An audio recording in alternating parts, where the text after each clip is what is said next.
वाराणसी में मनाया गया डाला छठ पूजा का महापर्व, जिसमें वाराणसी के सभी घाटों पर उमड़ी लाखों श्रद्धालुओं व व्रती महिलाओं की भीड़, जिसमें सभी धर्मों के लोगों ने बड़े ही पावन तरीके से की उगते सूरज यानी भास्कर भगवान की पूजा की। सर्वशक्ति भगवान सूर्य की उपासना करके जनमानस से प्रकृति प्रेम और पर्यावरण संरक्षण की गुहार लगाई। सूर्य षष्ठी लोक पर्व पर समस्त विश्व को जागृति देने वाले सूर्य देव छठ माता व गंगा की आरती उतारकर संपूर्ण विश्व के लिए खुशहाली की कामना की। उगते सूर्य को अर्घ देने के पश्चात लोगों द्वारा गंगा तट पर छोड़े गए निर्माल्य को समेटा गया ताकि वह मां गंगा में न जाने पाए। इस अवसर पर अर्घ हेतु जल स्रोतों की महत्ता सर्वविदित है। यह पर्व लगातार विलुप्त होते तालाब, पोखर और नदियों को जीवन दान देने के लिए प्रेरित करता है। प्रकृति की उपासना का यह पर्व हमें प्राकृतिक चेतना, जल स्रोतों व जैव विविधता का संरक्षण, कुटीर उद्योगों को प्रोत्साहन एवं समुदाय की एकता का संदेश देता है। सूर्य षष्ठी छठ लोक दृष्टि की प्रशंसा और मन के अंत मिलन का श्रेष्ठ रूपक है।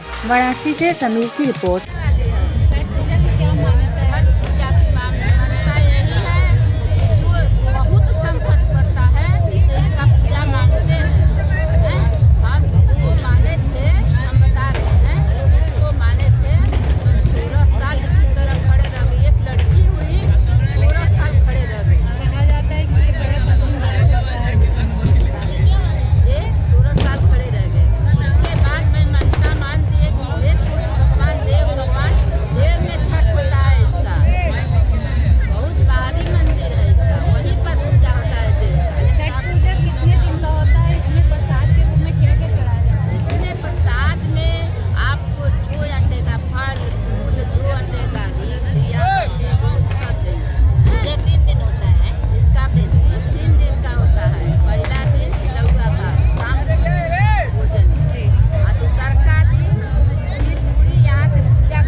आज छठ का महापर्व है, क्या कहना है?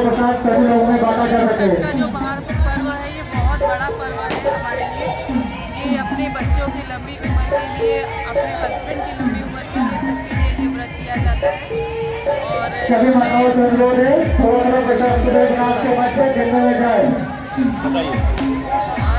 बहुत सारी मनोकामनाएं पूरी होती है ये व्रत करने से, इसलिए सभी लोग ये व्रत करते हैं। ये बहुत ही कठिन व्रत है, इसको माना जाता है। भगवान को अर्घ देते हुए शाम को अर्घ दिया जाता है, सुबह भी अर्घ दिया जाता है। क्या कहना चाहेंगे?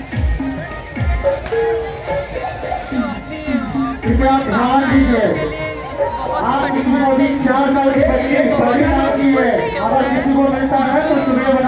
व्रत है, एक बच्चा खोया हुआ मिला है यूपी में ज़्यादा देखने को मिलता है। काला पैंट पहना हुआ है, उसका सर पे बाल नहीं है, जिसका और यहाँ पे किसी का हो आगे बच्चे को नहीं आता।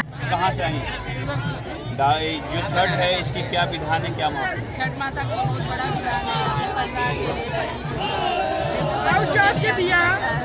लिए क्या कौन सी कथाएं प्रचलित हैं, क्यों मनाया जाता है डाला? कहाँ से आई आप? बताइए छठ क्यों मनाया जाता है?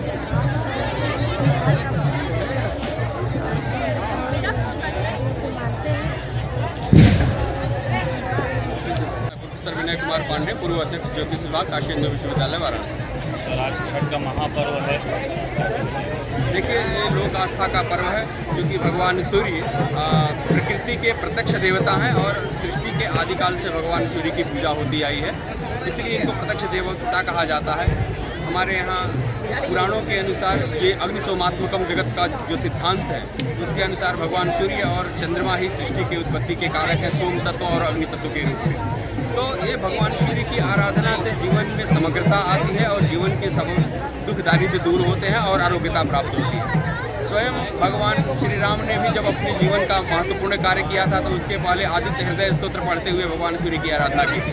भगवान श्री कृष्ण भगवान विष्णु जब श्री कृष्णावतार में कृष्णावतार में आते हैं और उनके पुत्र शाम्ब को जब कुष्ठ हो जाता है तो भगवान शिव सूर्य की आराधना करते हैं तो उनका कुष्ठ रोज शमित होता है।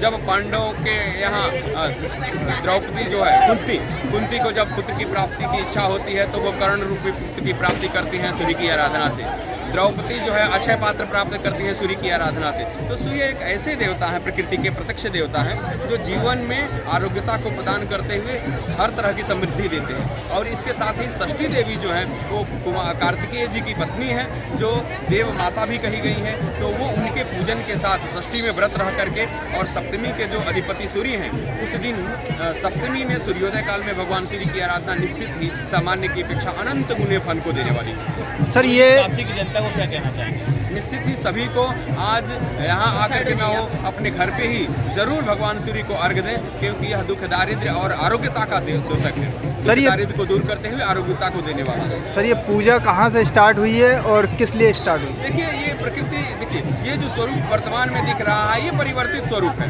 भगवान सूर्य की आराधना तो सृष्टि की उत्पत्ति काल से ही हुई, जब से सृष्टि हुई तभी से सूर्य की आराधना शुरू हुई।